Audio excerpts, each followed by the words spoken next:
اعوذ باللہ من الشیطان الرجیم بسم اللہ الرحمن الرحیم ان الصفا والمروة من شعائر اللہ فمن حج البیت او اعتمر فلا جناح علیہ ان یطوف بہما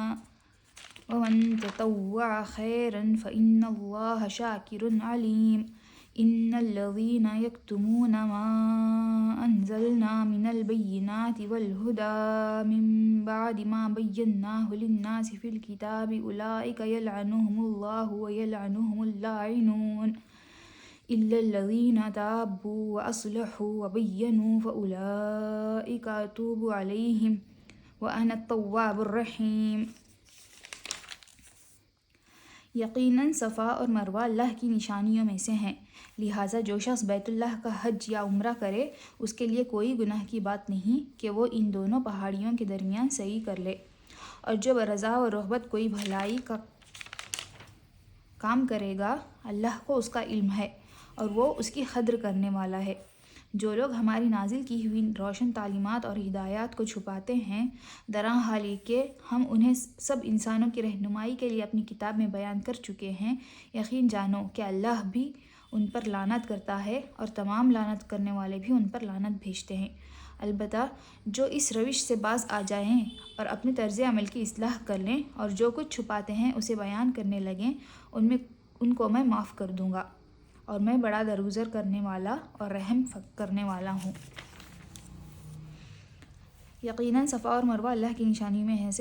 ہے، لہٰذا جو شخص بیت اللہ کا حج یا عمرہ کرے۔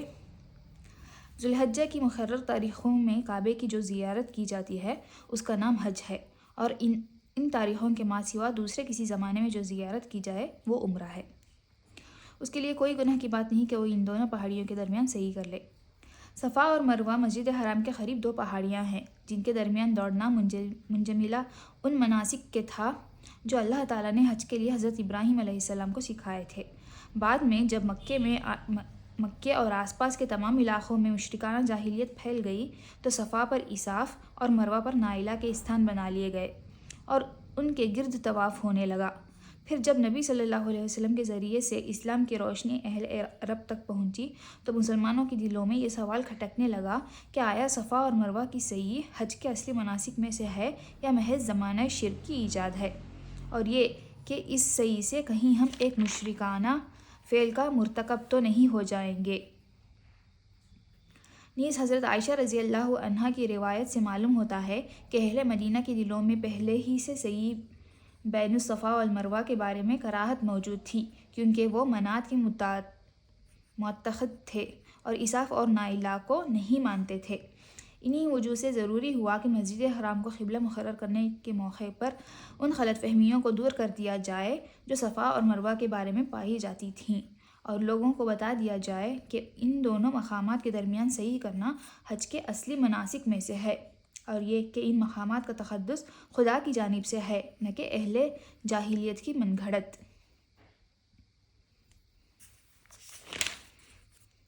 اور جو برضا و رغبت کوئی بھلائی کا کام کرے گا اللہ کو اس کا علم ہے اور وہ اس کی قدر کرنے والا ہے۔ یعنی بہتر تو یہ ہے کہ یہ کام دلی رغبت کے ساتھ کرو، ورنہ حکم بجا لانے کے لیے تو کرنا ہی ہوگا۔ جو لوگ ہماری نازل کی ہوئی روشن تعلیمات اور ہدایات کو چھپاتے ہیں، درا حال یہ کہ ہم انہیں سب انسانوں کی رہنمائی کے لیے اپنی کتاب میں بیان کر چکے ہیں، یقین جانو کہ اللہ بھی ان پر لعنت کرتا ہے اور تمام لعنت والے بھی ان پر لعنت بھیجتے ہیں۔ علماء یہود کا سب سے بڑا قصور یہ تھا کہ انہوں نے کتاب اللہ کے علم کی اشاعت کرنے کے بجائے اس کو ربیوں اور مذہبی پیشہ وروں کے ایک محدود طبقے میں مقید کر رکھا تھا، اور ائمہ خلائف تو درکنار خود یہودی عوام تک کو اس کی ہوا نہ لگنے دیتے تھے۔ پھر جب عام جہالت کی وجہ سے ان کے اندر گمراہیاں پھیلیں تو علماء نے نہ صرف یہ کہ اصلاح کی کوئی کوشش نہ کی، بلکہ وہ عوام میں اپنی مقبولیت برقرار رکھنے کے لیے ہر اس ضلالت اور بدعت کو جس کا رواج عام ہو جاتا اپنے قول و عمل سے یا اپنے سکوت سے الٹی سند جواز عطا کرنے لگے۔ اسی سے بچنے کی تاکید مسلمانوں کو کی جا رہی ہے۔ دنیا کی ہدایت کا کام جس امت کے سپرد کیا جائے اس کا فرض یہ ہے کہ اس ہدایت کو زیادہ سے زیادہ پھیلائے، نہ یہ کہ بخیل کے مال کی طرح اسے چھپا رکھے۔ صدق اللہ العلی العظیم و صدق علی رسولہ النبی الکریم۔